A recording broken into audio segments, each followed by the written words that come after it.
নমস্কার। আমি কবিগুরু রবীন্দ্রনাথ ঠাকুরের লেখা একটি ছোট গল্প পড়ে শোনাচ্ছি। বিজ্ঞানী। দাদামশাই, নীলমণিবাবুকে তোমার এত কেন ভালো লাগে? আমি তো বুঝতে পারি নে। এই প্রশ্নটা পৃথিবীর সব থেকে শক্ত প্রশ্ন। এর ঠিক উত্তর কজন লোকে দিতে পারে? তোমার হেঁয়ালি রাখো, অমন এলোমেলো আলুথালু আগোছালো লোককে মেয়েরা দেখতে পারে না। ওটা তো হলো সার্টিফিকেট, অর্থাৎ লোকটা খাঁটি পুরুষ মানুষ। জানো না তুমি, উনি কথায় কথায় কীরকম হুলস্থুল বাঁধিয়ে তোলেন। হাতের কাছে যেটা আছে সেটা ওর হাতেই থাকে না, সেটা উনি খুঁজে বেড়ান পাড়ায় পাড়ায়। ভক্তি হচ্ছে তো লোকটার উপরে। কেন শুনি? হাতের কাছের জিনিসটাই যে সবচেয়ে দূরের সে কজন লোক জানে, অথচ নিশ্চিন্ত হয়ে থাকে। একটা দৃষ্টান্ত দেখাও দেখি। এই যেমন তুমি, আমাকে তুমি খুঁজে পাওনি বুঝি? খুঁজে পেলে যে রস মারা যেত। যত খুঁজছি তত অবাক হচ্ছি। আবার তোমার হেয়ালি? উপায় নেই দিদি, আমার কাছে আজও তুমি সহজ নও, নিত্য নূতন। কুসুমি দাদামশাইয়ের গলা জড়িয়ে ধরে বললে, দাদামশাই, এটা কিন্তু শোনাচ্ছে ভালো, কিন্তু ও কথা থাক। নীলুবাবুর বাড়িতে কাল কীরকম হুলস্থুল বেঁধেছিল সেই খবরটা বিধু মামার কাছে শোনো না। কী গো মামা, কী হয়েছিল শুনি? অদ্ভুত। বিধু মামা বললেন, পাড়ায় রব উঠল, নীলুবাবুর কলমটা পাওয়া যাচ্ছে না। খোঁজ পড়ে গেল মশারির চালে পর্যন্ত। ডেকে পাঠালে পাড়ার মাধুবাবুকে। বললে, ওহে মাধু, আমার কলমটা। মাধুবাবু বললেন, জানলে খবর দিতুম। ধোবাকে ডাক পড়ল হারু নাপিতকে। বাড়ি শুদ্ধ সবাই যখন হাল ছেড়ে দিয়েছে, তখন তার ভাগ্নে এসে বললে, কলম যে তোমার কানেই আছে গোঁজা। যখন কোনো সন্দেহ রইল না, তখন ভাগ্নের গালে এক চড় মেরে বললে, বোকা কথাকার, যে কলমটা পাওয়া যাচ্ছে না সেইটাই খুঁজছি। রান্নাঘর থেকে স্ত্রী বেরিয়ে এসে বলল, বাড়ি মাথায় করেছো যে? নীলু বললে, যে কলমটা চাই ঠিক সেই কলমটা খুঁজে পাচ্ছি না। বৌদি বললে, যেটা পেয়েছো সেই দিয়েই কাজ চালিয়ে নাও, যেটা পাওনি সেটা কোথাও পাবে না। নীলু বললে, অন্তত সেটা পাওয়া যেতে পারে কুণ্ডুদের দোকানে। বৌদি বললে, না গো, দোকানে সে মাল মেলে না। নীলু বললে, তাহলে সেটা চুরি গিয়েছে?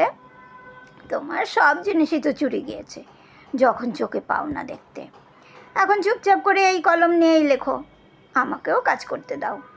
পাড়া শুদ্ধ অস্থির করে তুলেছ। সামান্য একটা কলম পাবো না কেন শুনি?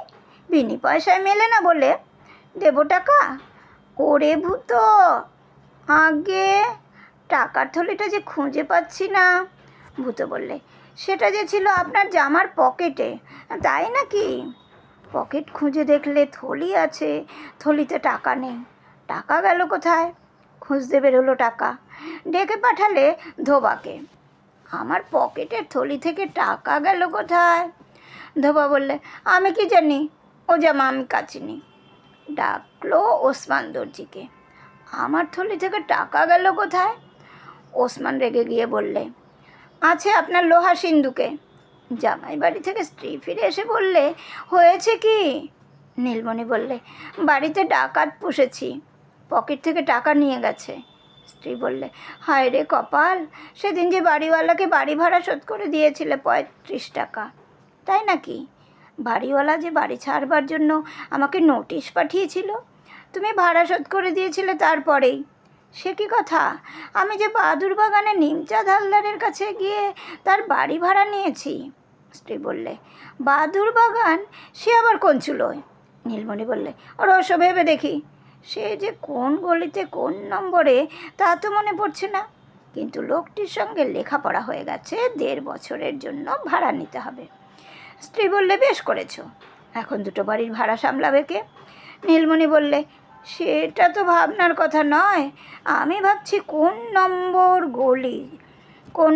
কোন গলি। আমার নোটবুকে বাদুর বাগানের বাসা লেখা আছে, কিন্তু মনে পড়ছে না গলিটার নম্বর লেখা আছে কিনা। তা তোমার নোট বইটা খুঁজে বের করো না। মুশকিল হয়েছে যে 3 দিন ধরে নোট বইটা খুঁজেই পাচ্ছি না।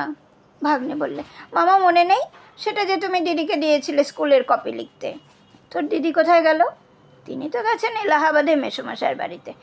মুশকিলে ফেললে দেখছি, এখন কোথায় খুঁজে পাই, কোন গলি, কোন নাম্বার। এমন সময় এসে পড়ল নিমচাঁদ হালদারের কেরানি। সে বললে, বাদুর বাগানের বাড়ির ভাড়া চাইতে এসেছি। কোন বাড়ি? সেই যে 13 নম্বর শিবু সমাদ্দারের গলি। বাঁচা গেল, বাঁচা গেল। শুনছো গিন্নি, 13 নম্বর শিবু সমাদ্দারের গলি, আর ভাবনা নেই। শুনে আমার মাথা মুন্ডু হবেটা কি? একটা ঠিকানা পাওয়া গেল।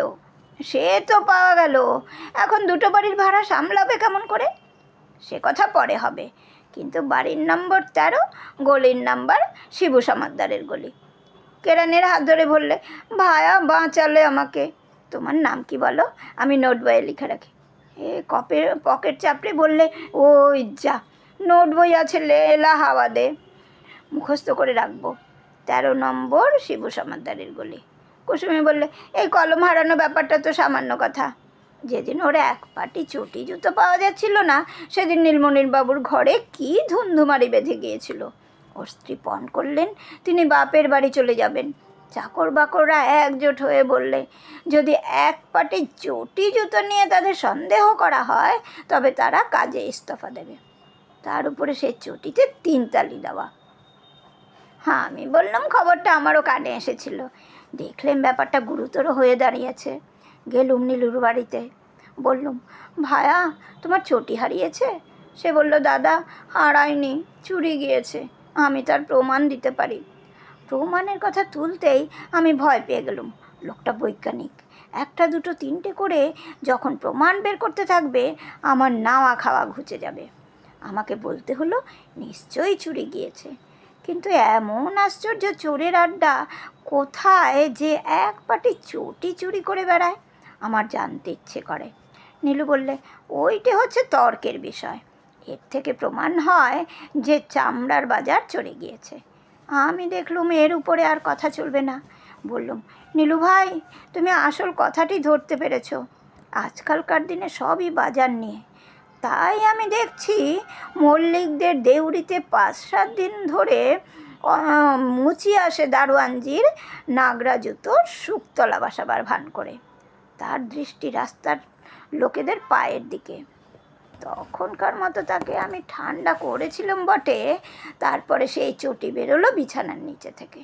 নীলুর পেয়ারের কুকুর সেটা নিয়ে আনন্দে ছেঁড়াছেড়ি করেছে। নীলুর সবচেয়ে দুঃখ হলো সেই চটি সন্ধান পেয়ে তার প্রমাণ গেল মারা।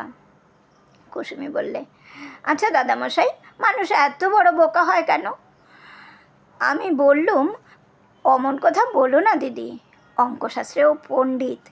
অঙ্ক কষে কষে ওর বুদ্ধি এত সূক্ষ্ম হয়েছে যে সাধারণ লোকের চোখে পড়ে না। কুসুমি নাক তুলে বললে, ওর অঙ্ক নিয়ে কী করেছেন উনি? আমি বললাম, আবিষ্কার। চটি কেন হারায় সেটা উনি সবসময় খুঁজে পান না, কিন্তু চাঁদের গ্রহণ লাগায় সিকি সেকেন্ড দেরি কেন হয়, এ তার অঙ্কের ডগায় ধরা পড়বেই। আজকাল তিনি প্রমাণ করতে উঠে পড়ে লেগেছেন যে জগতে গ্রহ তারা কোনো জিনিসই ঘুরছে না, তারা কেবলই লাফাচ্ছে। এ জগতে কোটি কোটি উচ্চিংড়ে ছাড়া পেয়েছে, এর অকাট্য প্রমাণ রয়েছে ওর খাতায়।